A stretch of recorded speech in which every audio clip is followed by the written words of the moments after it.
Hola a todos, bienvenidos al podcast La Ciencia Social. Hoy tenemos un invitado muy especial, pero antes quisiera pues darle las bienvenidas a todos los que nos encontramos en este espacio. Entonces, bienvenida Karen, bienvenida Daniel, preséntense. Bueno, gracias por el espacio. Mi nombre es Daniel Aguirre, soy casi antropólogo de la Universidad de Caldas. En este momento estoy realizando mi trabajo de grado enfocado principalmente en los procesos educativos en espacios universitarios y bueno, he trabajado en diferentes espacios de educación ambiental. Soy también guía de turismo, trabajo con el Geoparque Volcán del Ruiz y no, aquí para compartir diferentes conocimientos y experiencias. De nuevo, gracias por el espacio. Gracias Dani, su participación pues es muy importante. Y adelante Karen, bienvenida. Bueno, pues muy buenos días. Mi nombre es Karen Meneses, soy estudiante de trabajo social y actualmente me encuentro cursando séptimo semestre y pues en este espacio vamos como a tratar de conversar un poco sobre la investigación cualitativa, pues tanto desde el trabajo social como pues desde el área de Daniel, que es la antropología. Así es, Karen. Y bueno, también recordar que este podcast de ciencia social surge pues a partir de la materia investigación cualitativa, que busca pues, digamos, dar unos acercamientos y plantear nuevas formas de hacer investigación cualitativa desde la interdisciplinariedad. Y es por eso que hoy pues tenemos a Daniel, nuestro invitado, quien nos viene a comentar un poco acerca de la investigación cualitativa aplicada desde esta profesión que es la antropología. Entonces, Karen, adelante, coméntanos qué preguntas y qué inquietudes tenemos frente a la forma de abordar la investigación cualitativa. Bueno, si bien el trabajo social está en la capacidad de plantear preguntas investigativas y abordarlas desde una perspectiva interdisciplinaria, y algunos caminos posibles por donde se podría avanzar en el desarrollo de la especificidad profesional en la investigación-acción participativa. Obviamente, pues estando esta ligada y articulada a los problemas sociales, a los problemas políticos, los problemas ambientales, económicos y pues en general a las necesidades que presente la sociedad. Entonces, de tal manera que se genere un conocimiento integral donde la participación y la integración de varias disciplinas aporten soluciones integrales a los problemas sociales. Y este sería un gran acierto porque pues por medio de la investigación cualitativa se puede generar una ciencia muy práctica. Entonces la pregunta sería para Daniel, ¿qué presenta hacer investigación cualitativa para ti desde tu área? Bueno, bueno, la antropología, digamos, siempre se ha decantado por una investigación o un trabajo de campo mucho más cualitativo, diría yo. Obviamente, pues en la actualidad hay muchas más herramientas cuantitativas para realizar diferentes trabajos, pero de cierta forma el plus o lo que siempre se ha tenido en cuenta desde la antropología en el trabajo de campo es principalmente la relación y el trabajo con la gente. Bueno, digamos, no siempre, pues la antropología, al igual que la sociología, surgió por allá en el siglo XIX, principalmente pues a través de los procesos de colonización de diferentes grupos sociales alrededor del planeta. Eso se abrió principalmente a través de el supuesto darme bastante de este tipo de investigación. Aquí pues digamos me gusta más traer a colación al antropólogo Luis Guillermo Vasco, quien tiene un concepto muy interesante y es recoger los conceptos en la vida. Entonces, más que uno ir a campo y hacer el trabajo etnográfico, las entrevistas, ya todo muy delimitado y saber qué es lo que me voy a encontrar porque sé qué es lo que voy a preguntar y qué me van a responder, el trabajo de campo es más una apertura a la vida de las personas. Ir a campo implica uno estar atento y estar tomando en serio lo que la gente le quiere decir sobre la forma en que vive. Y digamos, una de las herramientas principales para el antropólogo, la antropóloga, el antropólogo es el tema del diario de campo.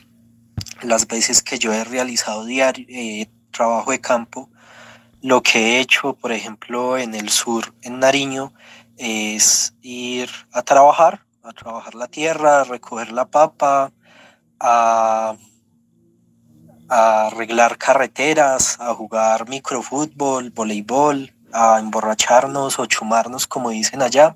Y en medio de esas relaciones van surgiendo las preocupaciones de la gente y de su vida. Entonces, por ejemplo, en el resguardo de Cumbal, la principal preocupación era una de las preocupaciones era sobre la pérdida de unas piedras o de unas rocas que se consideran sagradas debido a la minería.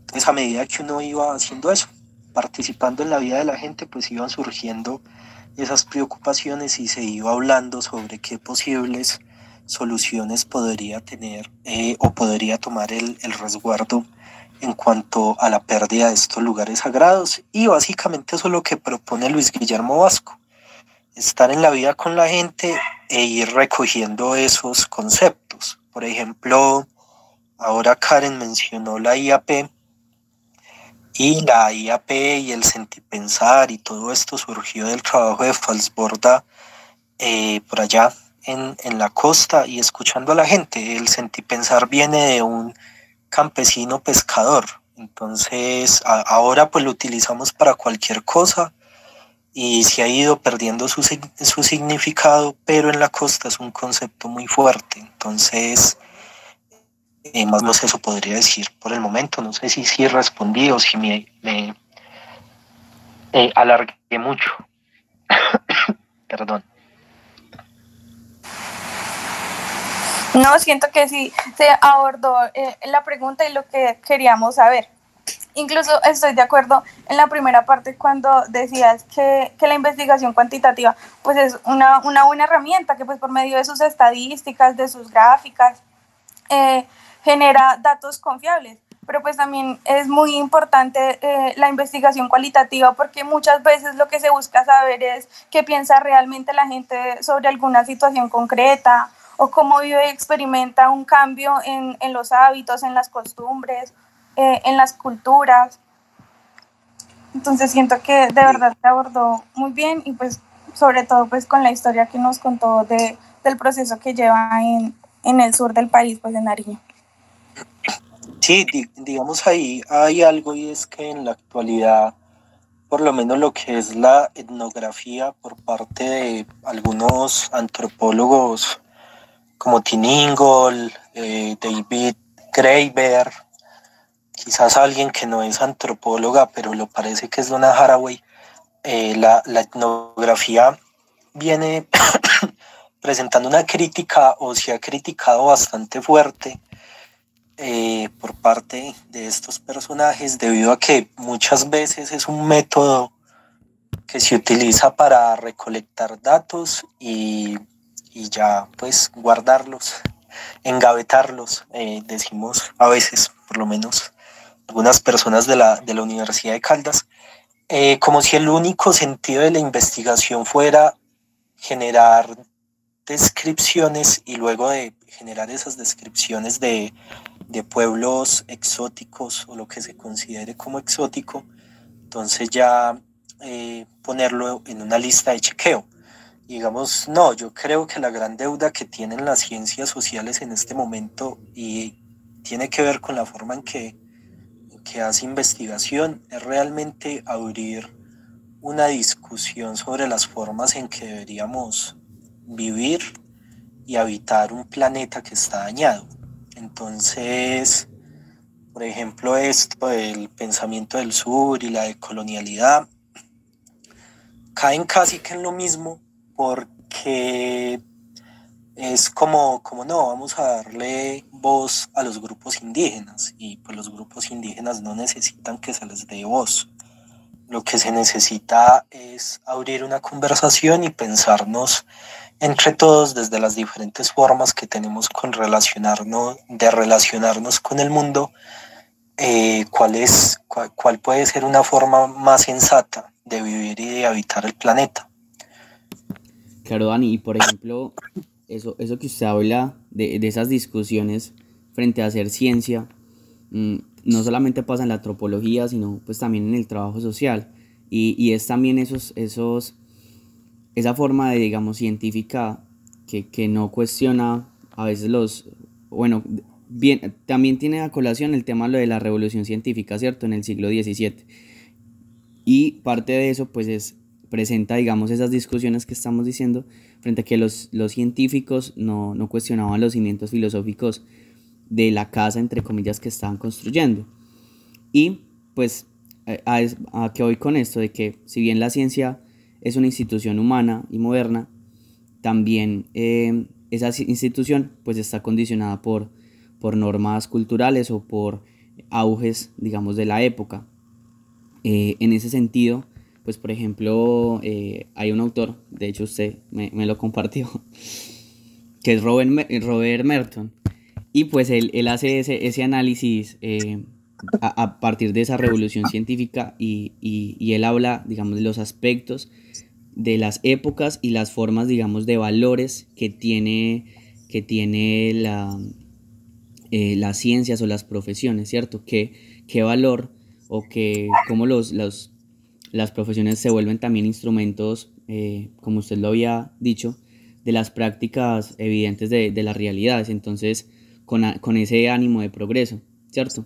Entonces, por ejemplo, ahorita, ¿qué valores, ¿cierto?, tiene hacer ciencia social en la posmodernidad, y eso en qué contribuye a una investigación cualitativa?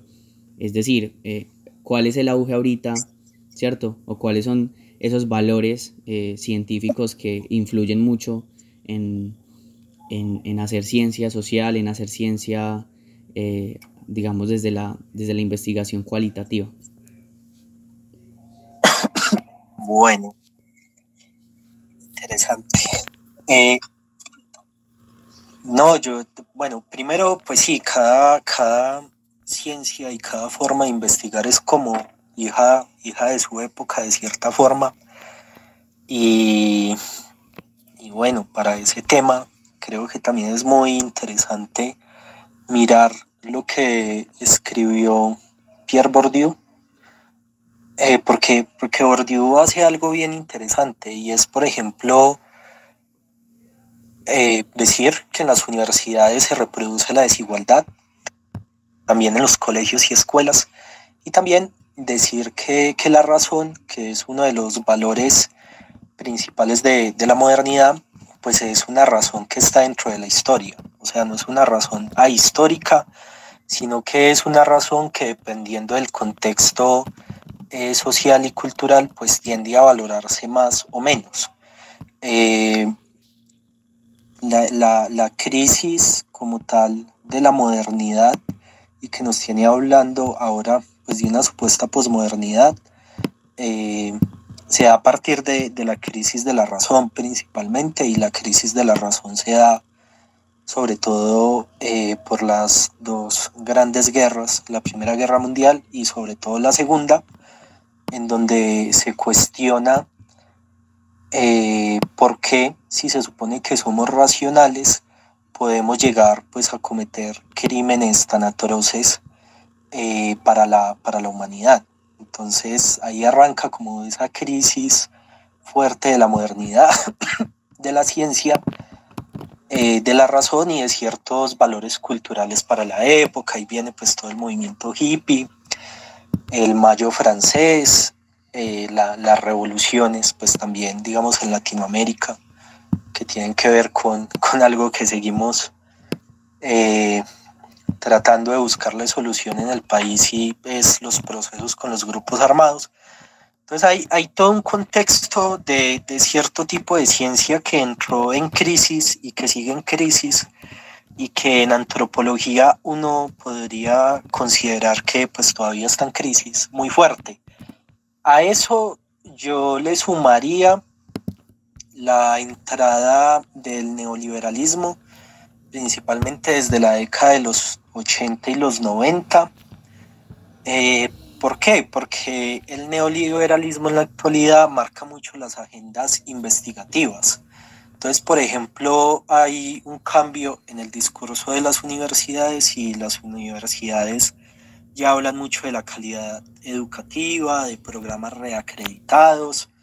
Entonces, las universidades públicas también están funcionando en pos del mercado.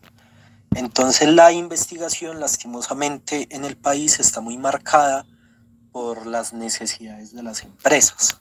Entonces, muchas veces el tipo de investigación que se realiza tiene que ver más con esas necesidades puntuales, y también con una aceleración en el tipo de investigación. Por ejemplo, anteriormente, uno de los antropólogos pues, que más se recuerda en la carrera y todo esto es Malinowski, y pues, Malinowski estuvo 2 años más o menos en las Islas Trovián haciendo trabajo de campo.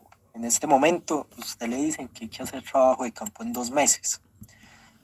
¿Por qué? Porque se necesitan resultados rápidos por parte de las instituciones gubernamentales, sobre todo para generar políticas públicas y aplicarlas. Y por parte de empresas privadas, por ejemplo en el marketing, por saber qué tipo de propaganda podría funcionar más para el consumo de cierto producto. Y por el lado de las universidades, porque las universidades están también en los rankings nacionales e internacionales. Entonces, entre más publiquen, y entre más publiquen en revistas de un reconocimiento nacional, internacional, pues más puntos van a tener, y esos puntos lo que implican es más dinero para la inversión.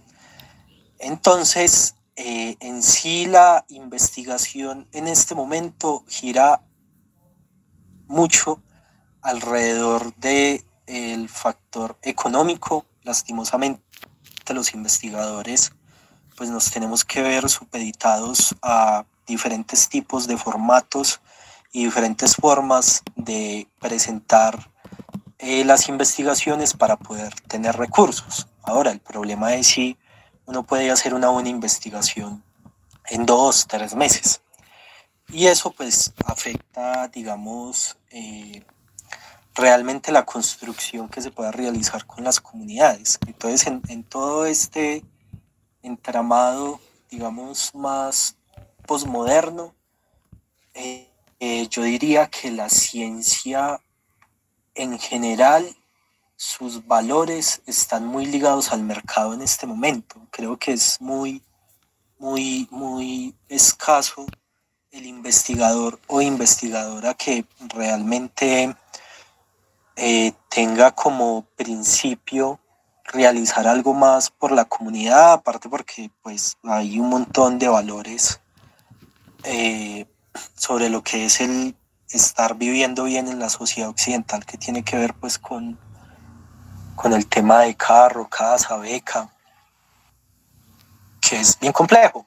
Por ejemplo, este personaje, Luis Guillermo Vasco, él para realizar sus investigaciones se iba a vivir con las comunidades, y viviendo con las comunidades pues las apoyaba en su agenda política, en su agenda de movilización, y a partir de ahí realizó sus investigaciones, que son de las investigaciones más interesantes que se han realizado en el país.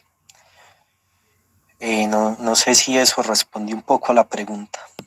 Claro, claro, Dani, total. Y creería que esa lógica del capital, ¿cierto? Y esa condición neoliberal que hay ahorita, pues no solamente atraviesa la antropología, sino pues muchas profesiones, en el caso pues del trabajo social, que se inserta pues en una lógica asalariada y que pues el mismo trabajador social se vuelve un, una especie de una persona pues de coerción y de consenso frente a lo que pide la comunidad, ¿cierto? A esas intervenciones, y como un consenso y también una coerción frente a las instituciones, porque como usted bien lo plantea, las instituciones tienen otras lógicas, tienen otros intereses, ¿cierto? Entonces ahí, pues hablando puntualmente del trabajo social, pues se vuelve pues una profesión de coerción y de consenso para pues realmente hacer buenas intervenciones, entre comillas. Y eso nos da pie también, digamos, para hablar acerca de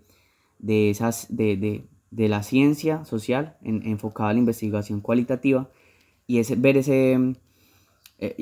ver cómo, digamos, nos han enseñado, como usted bien lo ha dicho, como esa investigación acumulada o ese cúmulo de conocimientos que es lo que nos tiene, pues, hoy, o se ha hablado en las universidades de eso, de que la ciencia cualitativa o la investigación cualitativa es más como ese conocimiento acumulado que se obtiene por la aplicación de métodos que lo certifica, más allá de un trabajo sincero, acertado, con intervenciones realmente honestas con la comunidad, precisamente por esa lógica neoliberal o esos dispositivos que a veces también influyen mucho o influyen todo en la forma del quehacer profesional en las ciencias sociales. Entonces, Karen nos tiene otra pregunta referente a eso. Bueno, de acuerdo pues con lo que dijo Juan, entonces quisiéramos, no sé, que nos contaras una experiencia significativa referente pues a la antropología y a la investigación cualitativa que hayas tenido en el transcurso de la profesión. Y adelante entonces ahora, no mentiras. Bueno, no, creo que la experiencia más significativa, como lo mencionaba ahora, pues realizando investigación cualitativa o trabajo de campo desde la antropología son dos principalmente. En San Pedro, Tolima. San Pedro queda a un costado del cañón del río Lagunilla y como ustedes saben, pues por el cañón del río Lagunilla descendió la avalancha del Nevado del Ruiz en 1985 y fue una experiencia muy, muy interesante porque desde antes de salir a realizar el trabajo de campo, esa salida, tanto la de el Tolima como la de Nariño, fue con el profesor Luis Alberto Suárez Guava, que tiene unas cosas escritas muy interesantes alrededor del trabajo de campo y también sus estudios sobre la vida en los Andes colombianos son muy interesantes. Entonces fuimos con él, pero 2-3 semanas antes de irnos, él nos decía que no íbamos a hacer entrevistas, no íbamos a grabar con los celulares, sino que íbamos a hacer lo que la gente hacía en su vida cotidiana. Entonces que íbamos a ir a escuchar mucho, a caminar, a trabajar con la gente y que no íbamos a escribir con el diario de campo cuando la gente nos fuera contando sus cosas, sino que el diario de campo lo íbamos a hacer en las noches, tratando de recordar pues como lo que había sucedido en el día. Y allá pues recuerdo mucho a doña Gloria, a don Orminzo y a don Guillermo. Don Guillermo fue una persona que estuvo en las guerrillas liberales, que fue guaquero, fue también un andariego y a él lo conocimos caminando por allá, por esas lomas de San Pedro. Cuando lo conocimos, pues le dijimos que no, que pues, queríamos hablar, que nos habían comentado que él sabía mucho sobre lo que había sucedido en Armero. Y bueno, y en medio de todas esas charlas hubo un momento que yo recuerdo mucho, porque cuando llegamos, él nos dijo como no, aquí haciendo el almuerzo, pero vea, había hecho para mi hijo y para mí. Si supiera que ustedes iban a venir, hubiera matado otra gallina. Pero bueno, no sabía, pero no, entonces almuercen ustedes, que mi hijo y yo almorzamos más tarde. Y éramos 4 estudiantes de antropología con las manos vacías porque no llevamos nada, y el Señor nos estaba ofreciendo, aparte de su conocimiento, la comida pues que era para su hijo y para él. Entonces, obviamente sin romantizar, porque en todo esto hay un montón de conflictos y de formas de ser y habitar el mundo muy complejas. Uno casi siempre en campo, cuando se abre a la gente realmente, la gente tiende a ser muy generosa con uno. La gente siempre lo recibe de la mejor forma, y quizás es uno el que no corresponde realmente a eso que le está brindando las personas. Bueno, finalmente en esa salida pues conocimos de Huacas, fuimos al cementerio de Armero, y fue muy interesante realmente llegar sin una hipótesis planteada y como a trabajar con la gente. Y ya bueno, en Nariño pues parte de lo que les mencionaba, una generosidad muy grande, la de don Julio Paguay y doña Flor Chirán, que en paz descanse, quienes pues nos abrieron las puertas de su casa, nos alimentaron, caminamos con ellos y conocimos mucho sobre ese proceso del resguardo en cuanto a recuperación de tierras, en cuanto a la fuerza del monte, también de las huacas, y visitamos diferentes lugares como la Laguna de la Bolsa en Cumbal o el volcán Cumbal. Entonces no, creo que principalmente es eso, realmente uno tomarse en serio lo que la gente le cuenta, volver. Esto es algo que dice mucho el profesor Luis Alberto, y es que uno siempre debe volver al campo, no basta una sola visita, sino que siempre hay que volver, y la gente espera que uno vuelva realmente. Si hay un compromiso, pues la gente espera que uno vuelva como a continuar viviendo con ellos.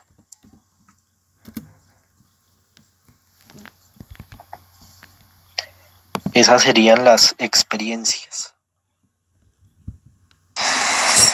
Suenan muy interesantes y muy chéveres, sobre todo pues lo que tuvo por acá cerca acá en el Tolima.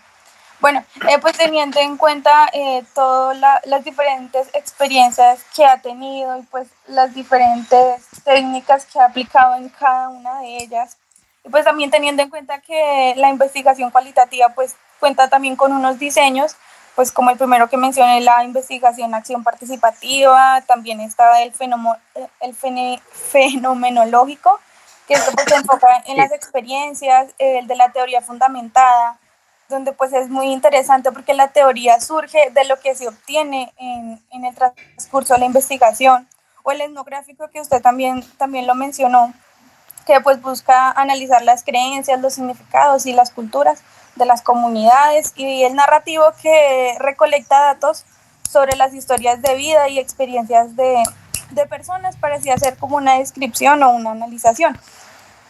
Teniendo en cuenta estos diferentes diseños de investigación, desde su profesión y desde la amplia experiencia que ha tenido, ¿por cuál se inclina más? ¿O con cuál ha trabajado más o ha tenido mejores experiencias? Bueno, no, realmente pues por la que me inclino más, como venía mencionando, es por un trabajo de campo más con la gente.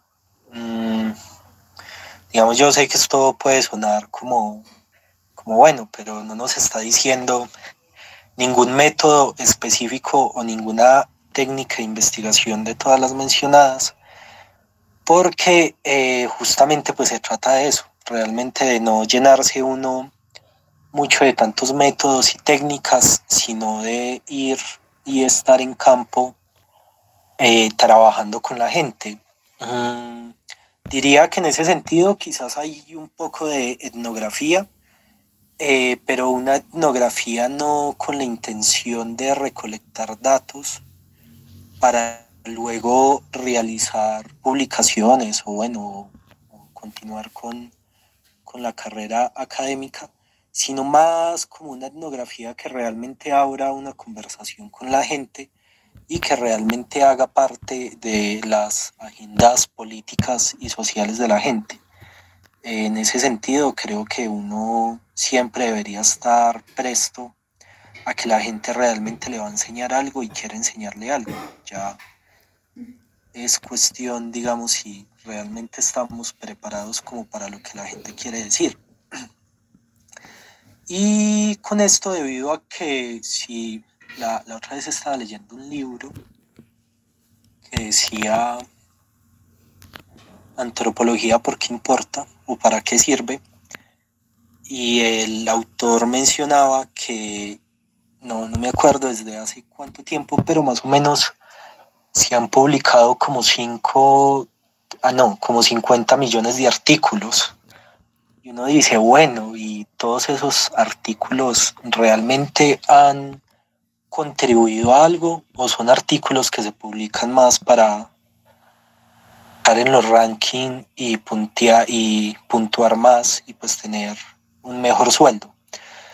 Entonces, esa es la vaina, digamos, más que el método. Creo que lo que hay que cuestionar es para qué estamos investigando. O sea, realmente, ¿cuál es el sentido de la investigación en este momento? Estar en los rankings, obtener la información para sacar un posgrado o un pregrado o un doctorado, o realmente, digamos, cómo eso ayuda, cómo una publicación de un artículo ayuda realmente a las personas.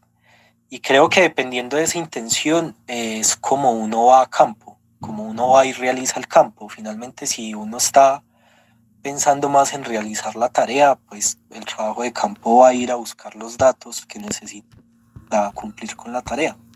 Si hay un compromiso político y social, pues posiblemente ese trabajo de campo sea más atento con el mundo y con las personas. Y bueno, sí, diría que de cierta forma un tipo de etnografía. O también me quedaría con lo de Vasco de recoger los conceptos en la vida, o con lo de Tim Ingold, que dice que la antropología es filosofía con la gente, o que es una forma de educación con la gente. Super Dani, yo creo que es muy muy acertado todo lo que nos ha dicho, y sobre todo también esas experiencias nos enriquecen mucho como en la manera de pronto de nosotros hacer intervenciones o hacer también trabajos de campo, obviamente desde el trabajo social.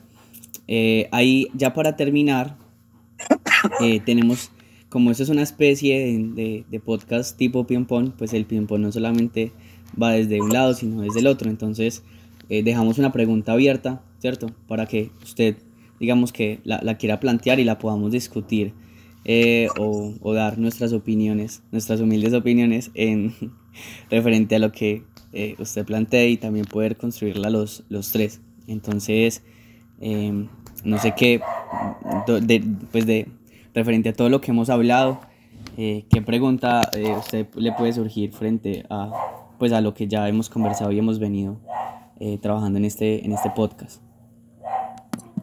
No, pues yo, sí, a ver, no, de pronto podríamos hablar de las experiencias que ustedes han tenido con el trabajo de campo y la IAP, que veo que la han mencionado varias veces.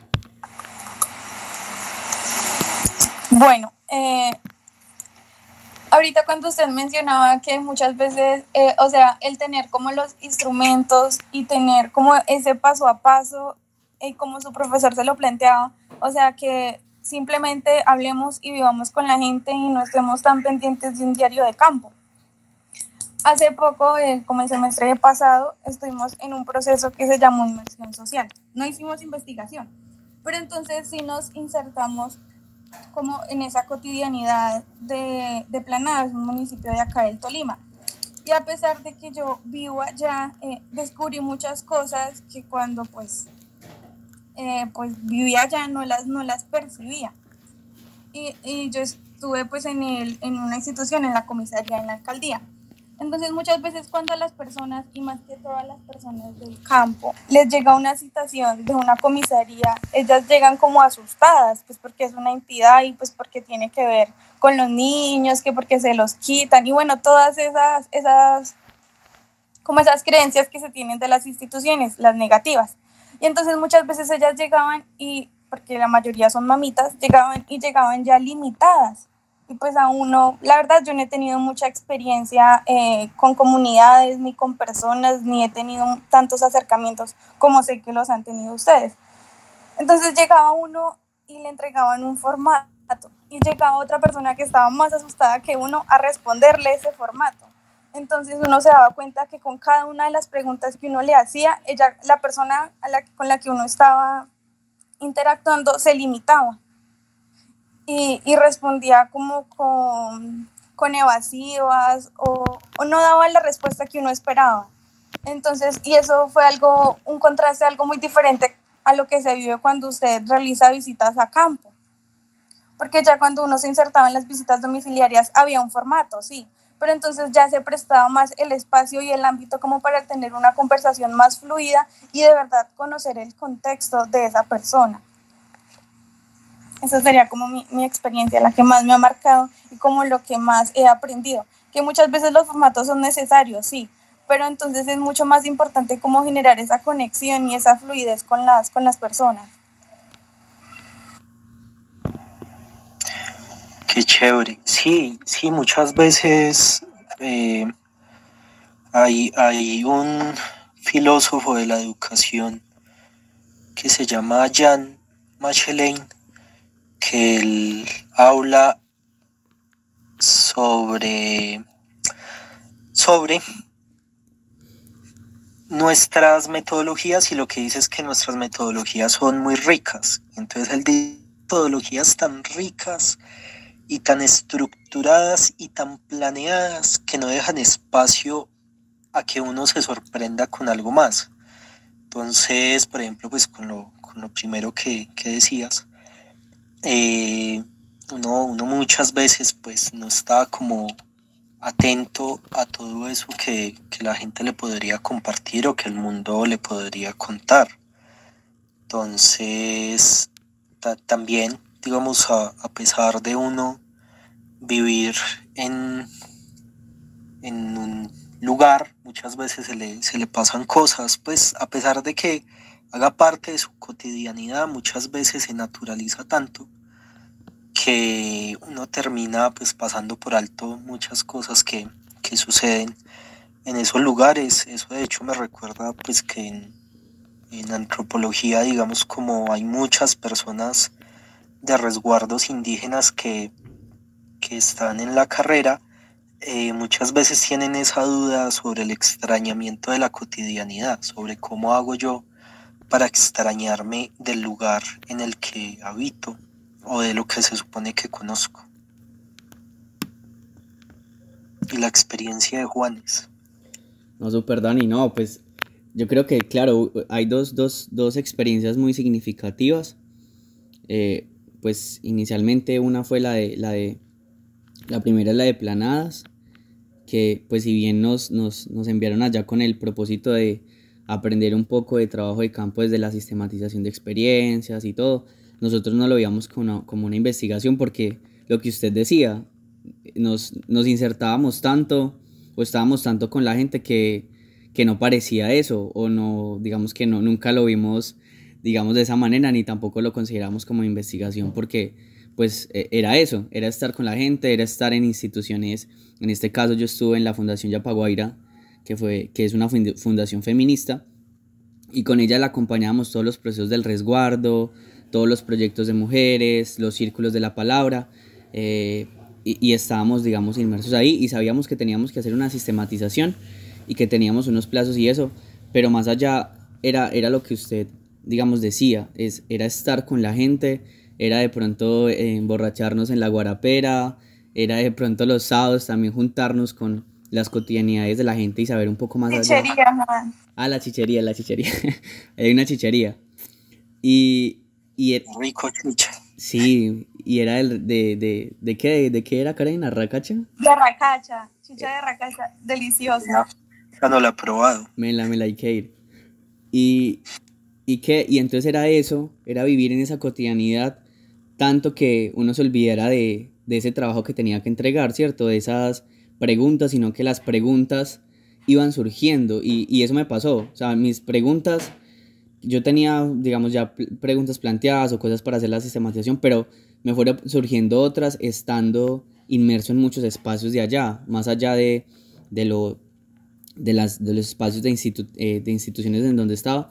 Ya me surgieron es con la gente, y una de ellas era porque, por ejemplo, muchas veces el café se ve desde una condición económica, pero también el café repercute o las lógicas cafeteras repercuten mucho en un tema de género y condicionan a las mujeres bajo esas lógicas precapitalistas que pues las condicionan desde las casas, y reproducen esos roles, ¿cierto? O estereotipos de género que siempre he mantenido. Entonces ahí ya me surgieron más preguntas estando en veredas o estando con la gente que realmente desde quedarme desde la universidad o así. Entonces creo que teniendo en cuenta lo que usted nos dice en toda esa conversación, sí hubo un proceso de búsqueda de conocimiento, que nosotros no lo vimos así porque al fin y al cabo la sistematización era eso, contar un poco lo que nosotros estábamos pasando, y entonces esa fue como una experiencia,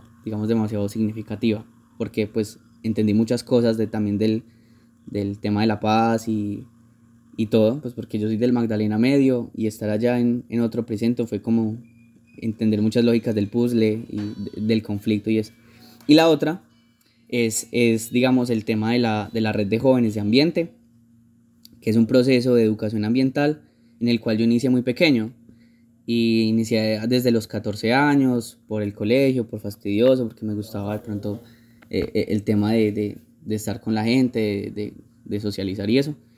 Y ese proceso se fue permeando y digamos se fue tomando muchos espacios de mi vida, que ahorita, por ejemplo, ya, digamos, esos espacios ya no son un poco más desinteresados, sino que ya forman también o han formado carácter en mi vida profesional, ¿cierto? Y cada vez, digamos, como que uno se piensa más el grupo, y es muy interesante, digamos, esas intervenciones desde el proceso que uno lleva, porque, digamos, eso le aterriza más o lo encamina más, lo apasiona más a hacer, digamos, las cosas. Entonces, esas dos experiencias, digamos, han sido como tal muy significativas. Y nada, Dani, entonces muchas gracias, digamos, no sé si tenga unas últimas palabras para decir, algún raye, piropo, declaración.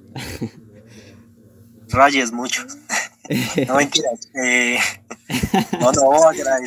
Agradecerles por el espacio, por escuchar, sí, prácticamente todos estos rayes más con la investigación. Espero que realmente sirva de algo. Y creo que realmente la academia debería tener espacios más de conversación y no de acumulación de información. Creo que ese es uno de los principales problemas que hay actualmente con la educación universitaria, y es que realmente no nos enseñan a pensar ni a conocer. Entonces creo que estos espacios pues ayudan mucho, quizás para eso, que la universidad a veces parece no muy interesada en promover, más allá de los mecanismos adecuados para investigar y pensar. Entonces, gracias.